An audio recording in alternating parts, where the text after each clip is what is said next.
Did you like our seat? Yeah, thanks.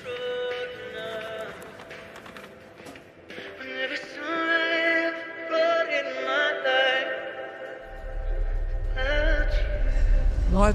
Oh. Welcome to the Cinephile Mind. Today we have Miguel and myself, Spencer, to discuss the upcoming new comedy drama film starring Paul Rudd and Nick Jonas called Power Ballad. We've both gotten the opportunity to view this film in the past couple weeks. Myself actually got to attend a live Q&A with Paul and Nick and John Carney, the director, before we got to see a screening of the film. So that was a very cool experience, and got to get a little bit of insight into the filming of this and the background and the inspiration and all of that. So looking forward to discussing this one with you, Miguel. Yeah, I first saw this at South by a couple of months ago, and I really loved it. So I'm very glad that it's getting great reviews right now. I'm glad you got to see it in advance and got to experience that Q&A. Was the director there as well?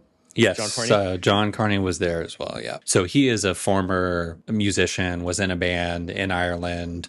So music is always very central to the films that he makes. And obviously that is center to the story in this film as well. He has a very unique and creative, fun way in interweaving music into storylines and making it a part of the experience. It now makes sense he's a musician as well, because my favorite part of the movie itself is, well, my favorite parts of the movie are the quiet moments in the film where they highlight the creative process.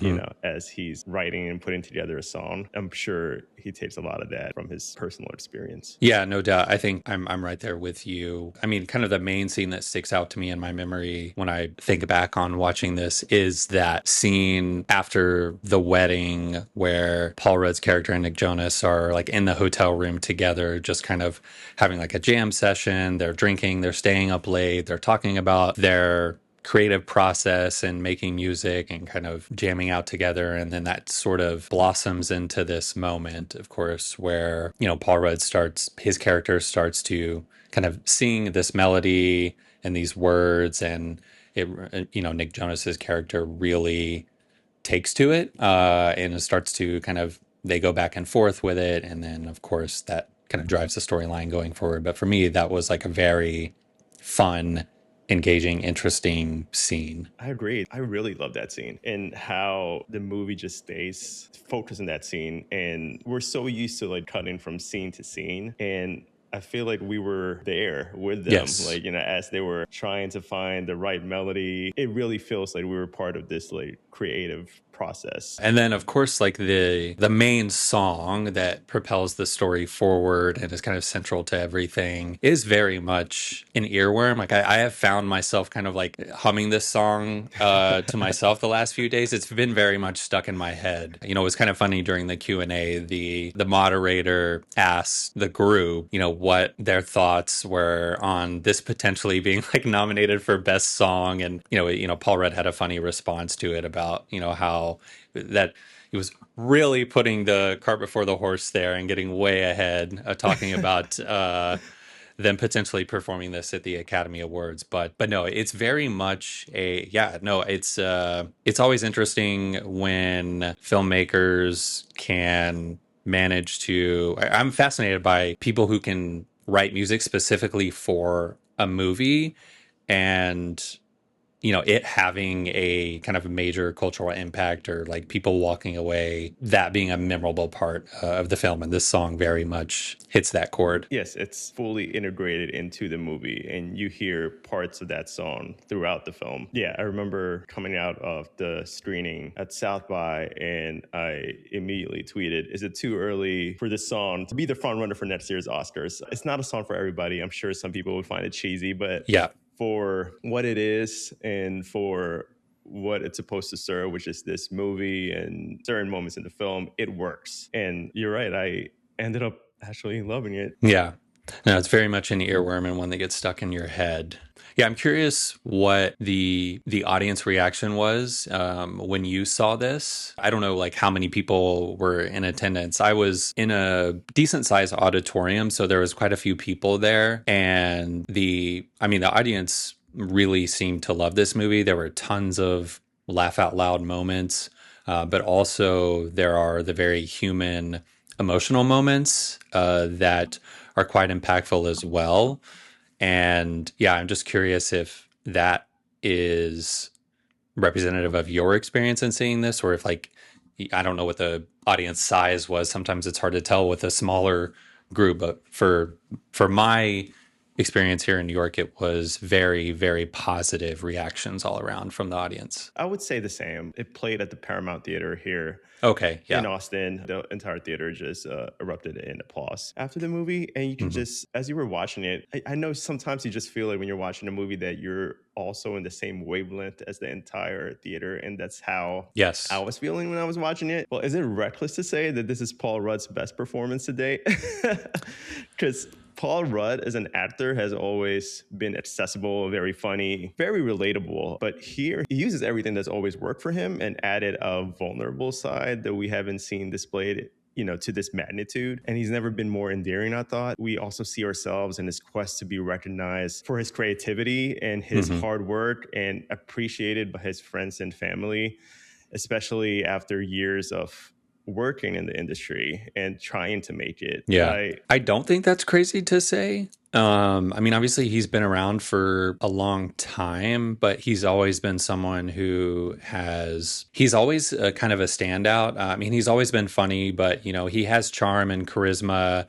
And, especially in this film, like you said, he plays a very relatable character. And yeah, I think this was certainly, and they touched on it in the Q&A as well, more of him stepping outside of his comfort zone. He is really singing in this movie, which has not been done I didn't know that. before. And so, I mean, outside of the, kind of goofy, him singing and Anchorman, like, they talked about that at Q&A as well. But no, he's actually, singing these songs. And that is obviously, for someone who's not a professional singer, an extreme challenge when you have that added component on top of trying to act, especially carry some of the more emotional moments in this movie. So yeah, I think I don't think it's crazy to say that it's his best performance, but something to think about. A lot of his memorable roles are either like a supporting character Hmm. to, Yes. the lead. So yeah, it's definitely something that, we didn't think about more. It's like, oh, okay. Yes. I agree with my own statement. Yeah.